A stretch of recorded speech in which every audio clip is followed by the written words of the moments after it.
All right, today we are jumping headfirst into one of the most fiery, intense parts of the New Testament, the opening of Paul's letter to the Galatians. And let me tell you, this is not your average friendly letter. This is a battleground for the very soul of the gospel, and Paul comes out swinging from the first sentence. You know, most of Paul's letters, they start with a greeting and then some really warm praise and thanksgiving for the people he's writing to.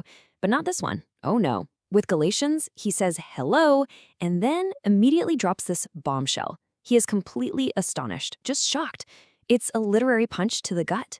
So you have to ask, right? What on earth could be happening that would make an apostle like Paul just throw all the pleasantries out the window and go straight for a rebuke? This isn't just a minor disagreement over details. This is a full-blown crisis, a spiritual emergency that he believes could destroy their entire faith. So to really get what's at stake here, we're going to follow Paul's argument step by step. We'll look at why he's so mad, what this spiritual desertion is all about, and how he defends his own authority to even speak on this. Then we'll get into the weeds of this other gospel, look at the shocking curse he lays down, and wrap it all up by seeing why this ancient fight still matters a whole lot today. Okay, first, let's just talk about the tone.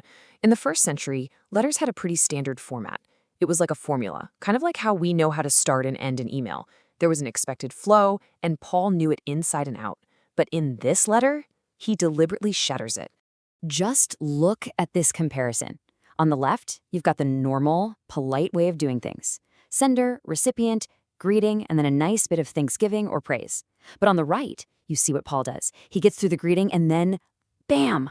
Right where that thankfulness should be, he drops a hammer of rebuke. This was the ancient equivalent of sending an email in all caps. It screams that this is not a friendly check-in, it's an emergency intervention. So what was this emergency? Well, the people he was writing to, the churches in a Roman province called Galatia, they were in the middle of abandoning the very message that Paul had originally brought to them. And you can feel the weight of this when you look at the specific Greek word Paul uses for deserting, metatestesthai. Now, this isn't just changing your mind. This is a military term. It means you've gone AWOL, you've switched sides in a war, you're a traitor. So he's not just saying they're a little bit confused. He's accusing them of being spiritual deserters. And let's be really clear here. This wasn't about them liking a different preacher more or moving to the church down the street. From Paul's point of view, this was way, way bigger.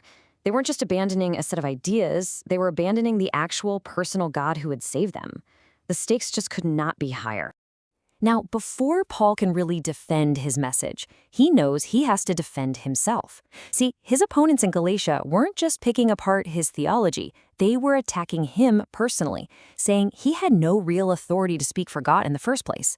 So Paul has to start by setting the record straight. He starts by calling himself an apostle. And we need to get this right. This wasn't just a fancy title, it was a job description. An apostolos was an envoy, an ambassador. They were sent out with a specific mission, and they carried the full authority of the person who sent them. Paul is claiming to be a direct representative of the highest power there is.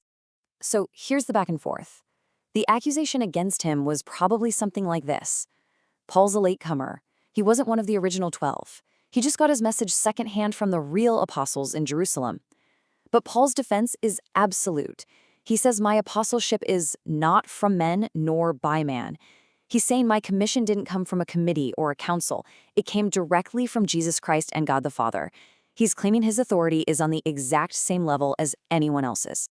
Okay, so now that Paul's established his credentials, he turns his full attention to the heart of the problem. This battle between the true gospel he preached and what he calls a different or other gospel that was confusing everybody. And this really begs the question, doesn't it? Can there be a bunch of different, equally true versions of the good news? For Paul, the answer is a hard no. In fact, he says this new message is so twisted and so fundamentally different that it's not another gospel at all. It's a complete counterfeit. This table really lays out the two sides of the fight. On one side, you have Paul's gospel. Salvation comes from grace. It's a free gift. All you do is respond with faith. And the result? Freedom. It's all about glorifying God. But this other gospel? It was a mix. It was grace, plus you had to follow the law. It became something you had to earn through works, which leads to bondage, not freedom. And ultimately, it ends up glorifying human effort, not God. See, the appeal from these other teachers was really subtle, which was what made it so dangerous. They didn't say, forget about Jesus. No, their message was more like this summary from Martin Luther. Sure, Christ is great. He gets you started. But to be really complete, to finish the job, you need to add the works of the law. They were pitching their rules not as a replacement for the gospel, but as an improvement. And Paul saw that as a fatal flaw. And this leads us to the absolute climax of this whole chapter. Paul doesn't try to find a middle ground. He doesn't open the floor for debate. He delivers a final, absolute verdict.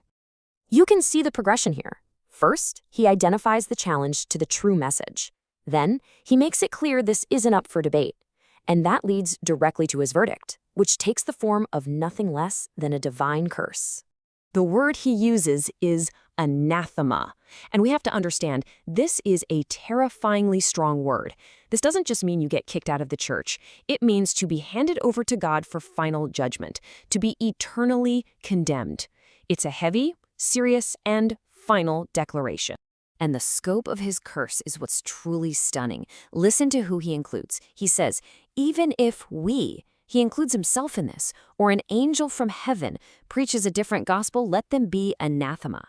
The message, the truth of the gospel itself, is the final authority. And no one, not an apostle, not even a heavenly being, is exempt from it. So, okay, that was a lot of ancient drama. Why does this theological smackdown still matter to us now? Well, because the core temptation, the core conflict, has never really gone away. Think about the accusation that was thrown at Paul. His critics were basically saying he was preaching easy believism. They claimed he was just watering down the message to get more followers, to be popular with the non-Jews by taking away all the hard rules. Sound familiar? But Paul's comeback is just brilliant. It's the sharp, rhetorical question that forces everyone to make a choice. He's basically saying, really, after I just called down a divine curse on anyone, including myself, who distorts this message, do you honestly think I'm trying to win a popularity contest? For Paul, it was simple. You can serve Christ, or you can be a people pleaser. You can't be both. And that leaves us right here with a central question that beats at the heart of Galatians. It's a question that's just as relevant for us today. If salvation, in the end, still comes down to our performance, our rule following, our own effort, then what exactly is so good about that news? That's the question Paul forces all of us to answer.